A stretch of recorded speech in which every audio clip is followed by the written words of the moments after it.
the understanding in order for it to be comprehended, and instead allows it to be expressed as it is, subjectively known. Historical précis.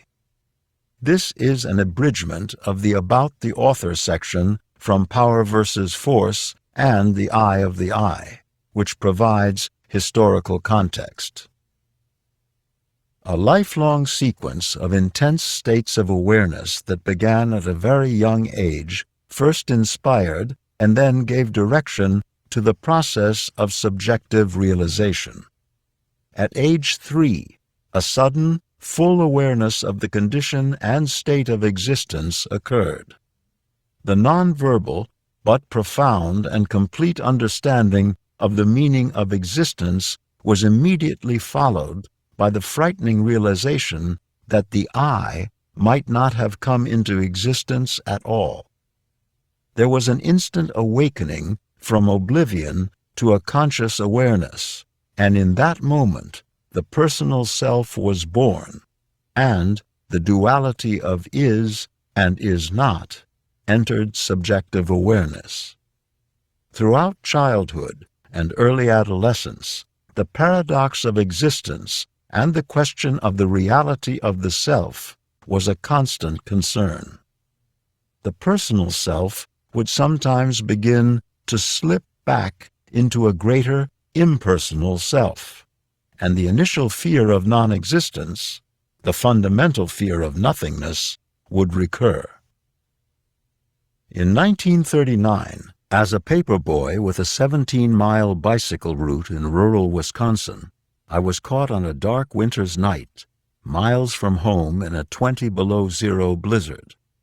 The bicycle fell over on the ice, and the fierce wind ripped the newspapers out of the handlebar basket, blowing them across the ice-covered, snowy field.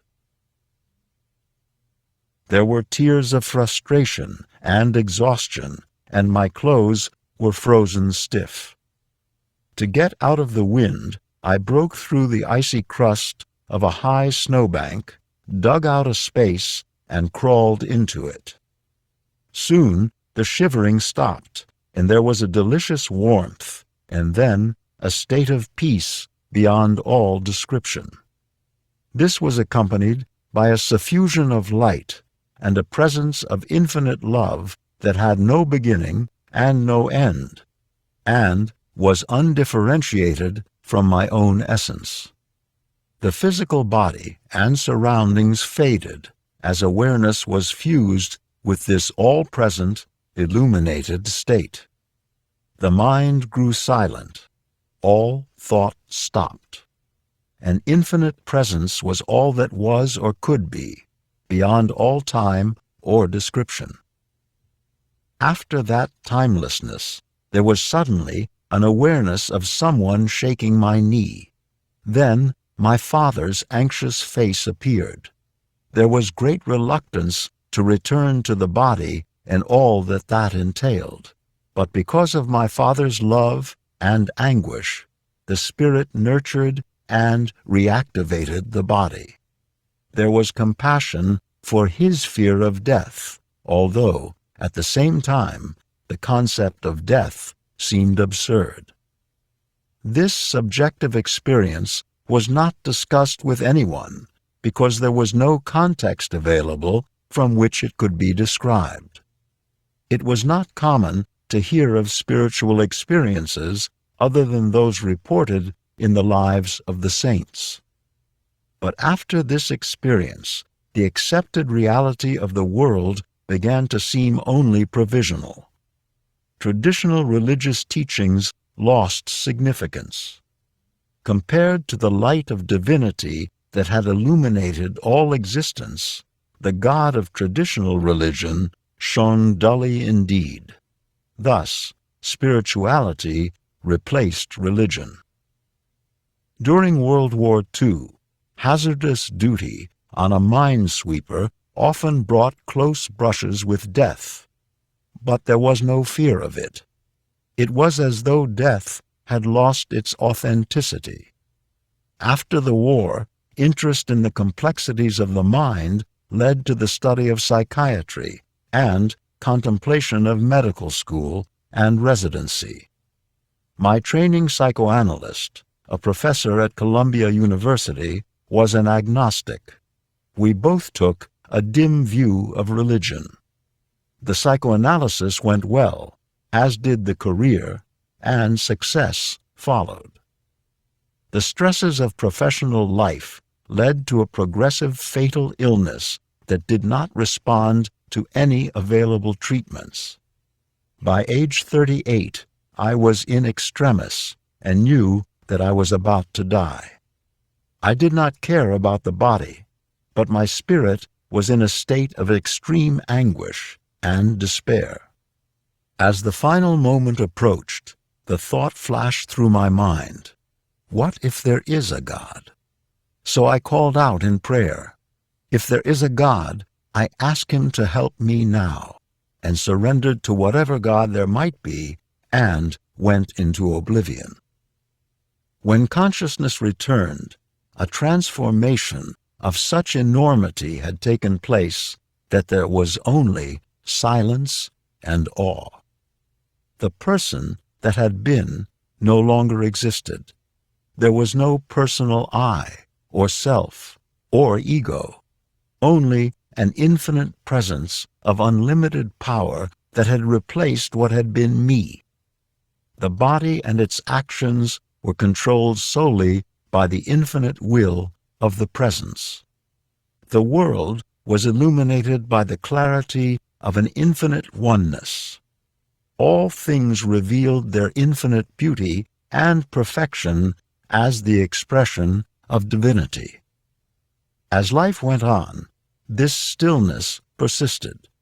There was no personal will.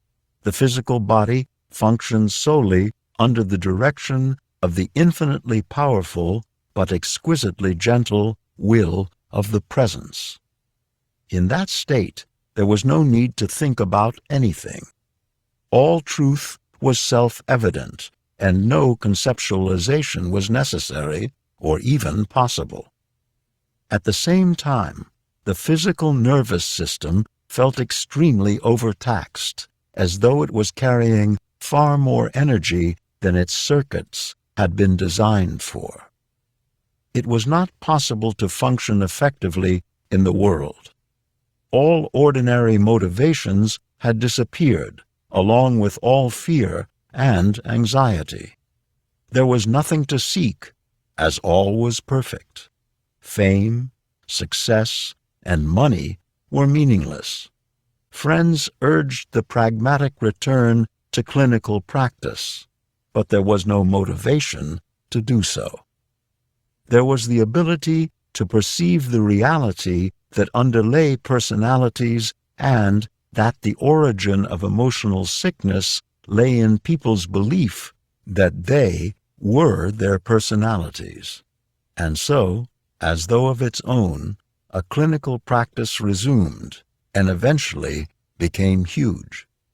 The practice had 2,000 outpatients, which required more than 50 therapists and other employees, a suite of 25 offices, as well as research, clinical, and electroencephalic laboratories.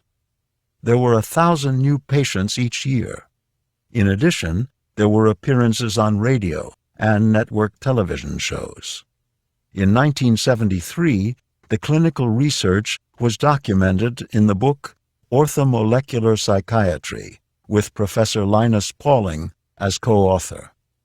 This work was 10 years ahead of its time and created something of a stir. The overall condition of the nervous system improved slowly, and then another phenomenon commenced. A sweet, delicious band of energy continuously flowed up the spine and into the brain, where it created an intense sensation of exquisite pleasure. Everything in life unfolded in synchronicity, evolving in perfect harmony. The miraculous was commonplace. The origin of what the world would call miracles was the presence, not the personal self. What remained of the personal me was only an awareness of these phenomena. The greater I, deeper than the former self or thoughts, determined all that happened. The state that was present had been reported by others throughout history. This led to the investigation of spiritual teachings, including those of the Buddha, enlightened sages, Huang Po, and more recent teachers such as Ramana Maharshi and Nisargadatta Maharaj. It was thus confirmed that these experiences were not unique. The Bhagavad Gita now made complete sense. At times, the same spiritual ecstasy reported by Sri Ramakrishna and the Christian saints occurred. It was necessary to stop the habitual practice of meditating for an hour in the morning and then again before dinner, because it would intensify the bliss to such an extent that it was not possible to function. An experience similar to the one that had happened when a boy in the snowbank would recur, and it became increasingly difficult to leave that state and return to the world. The incredible beauty of all things shone forth in all their perfection, and where the world saw ugliness, there was only timeless beauty. This spiritual love suffused all perception, and all boundaries between here and there, and then and now, and separation disappeared. During the years spent in inner silence, the strength of the presence grew. Life was no longer personal. A personal will no longer existed.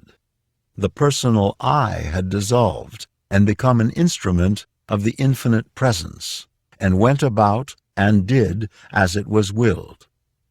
People felt an extraordinary peace in the aura of that presence. Seekers sought answers, but as there was no longer any such individual as my former self, they were actually finessing answers from their own self, which was no different from myself. The same self shone forth from each person through their eyes. The miraculous happened spontaneously, beyond ordinary comprehension. Many chronic maladies from which the body had suffered for years disappeared. The eyesight spontaneously normalized, and there was no longer a need for the lifetime of bifocal glasses. Occasionally, an exquisitely blissful energy of infinite love would suddenly begin to radiate from the heart toward the scene of some calamity and precipitate some miraculous resolution. Profound changes of perception would come without warning in improbable circumstances.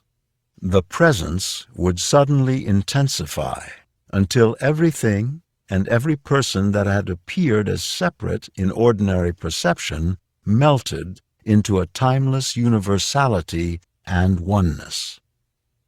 In the motionless silence, there are no events or things.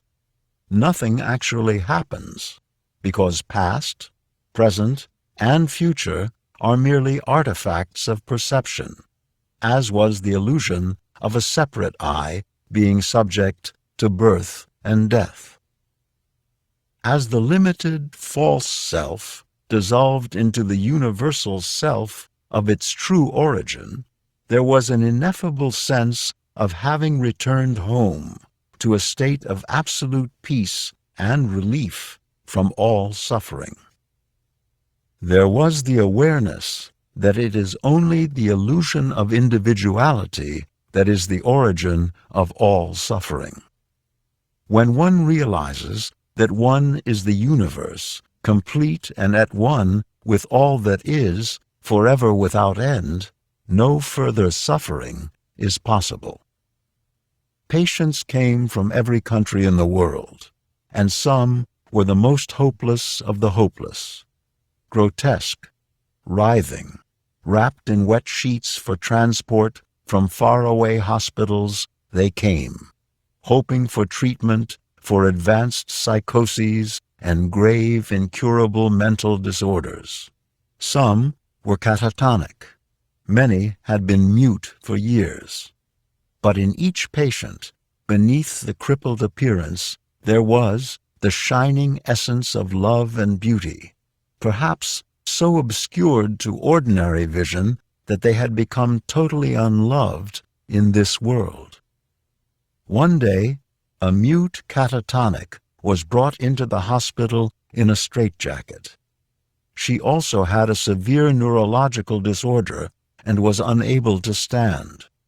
Squirming on the floor, she went into spasms and her eyes rolled back in her head.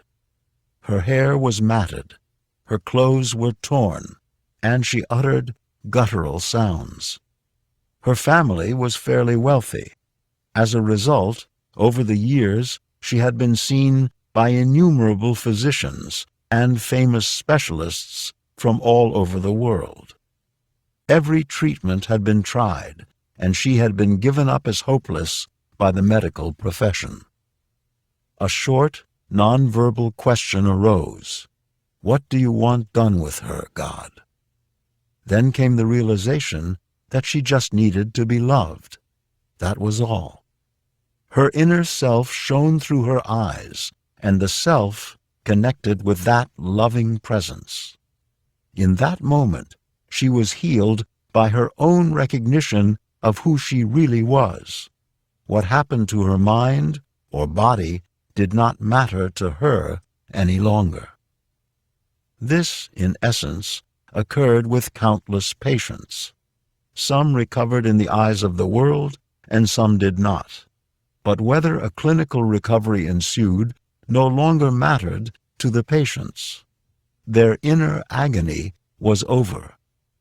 As they felt loved and at peace within, their pain stopped. This phenomenon can only be explained by saying that the compassion of the presence recontextualized each patient's reality so that they experienced healing on a level that transcended the world and its appearances.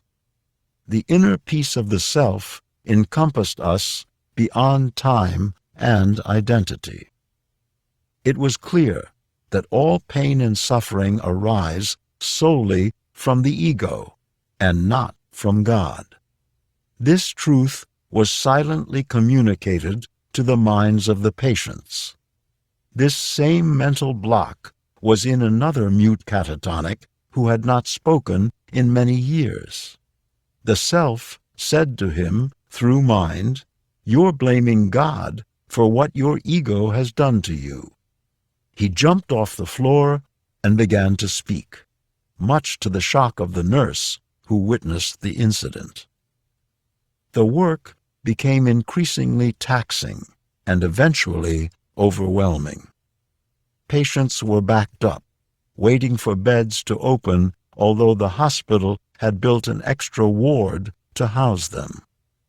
There was an enormous frustration in that the human suffering could be counted in only one patient at a time. It was like bailing out the sea. It seemed that there must be some other way to address the causes of the basic common malaise of the endless stream of spiritual distress and human suffering. This led to the study of muscle testing, which revealed an amazing discovery. It was the wormhole between two universes, the physical world and the world of the mind and spirit, an interface between dimensions. In a world full of sleepers, lost from their source, here was a tool to recover and demonstrate for all to see that lost connection with the higher reality. This led to the testing of every substance, thought, and concept that could be brought to mind.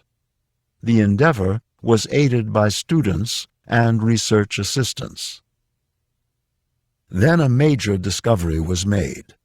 Whereas all subjects went weak from negative stimuli, such as fluorescent lights, pesticides, and artificial sweeteners, students of spiritual disciplines who had advanced their levels of awareness did not go weak, as did ordinary people. Something important and decisive had shifted in their consciousness. It apparently occurred as they realized that they were not at the mercy of the world, but rather affected only by what their minds believed. Perhaps the very process of progress toward enlightenment could be shown to increase man's ability to resist the vicissitudes of existence, including illness. The self had the capacity to change things in the world by merely envisioning them. Love changed the world each time it replaced non-love. The entire scheme of civilization could be profoundly altered by focusing this power of love at a very specific point. Whenever this happened, history bifurcated down new roads. It now appeared that these crucial insights could not only be communicated to the world, but visibly and irrefutably demonstrated to it as well. It seemed that the great tragedy of human life had always been that the psyche is so easily deceived. Discord and strife have been the inevitable consequences of mankind's inability to distinguish the false from the true. But here was an answer to this fundamental dilemma, a way to recontextualize the nature of consciousness and make explicable that which otherwise could only be inferred. It then became necessary to leave the former life and everything in it, replacing it instead with a reclusive life in a small town. The next 7 years were spent in meditation and study. Overpowering states of bliss returned unsought, and eventually there was the need to learn how to be in the divine presence and still function in the world. The mind had lost track of what was happening in the world at large. In order to do research and writing, it was necessary to stop all spiritual practice and focus on the world of form. Exceptional subjective experiences of truth, which are the province of the mystic, affect all mankind by sending forth spiritual energy into the collective consciousness. Such states are not understandable by the majority of mankind and are therefore of limited meaning except to spiritual seekers. This led to an effort to be ordinary, because just being ordinary is in itself an expression of divinity. The truth of one's real self can be discovered through the pathway of everyday life. To live with care and kindness is all that is necessary. The rest reveals itself in due time. The commonplace and God are not distinct. And so, after a long circular journey of the spirit, there was a return to the most important work, which was to try to bring the presence at least a little closer to the grasp of as many fellow beings as possible.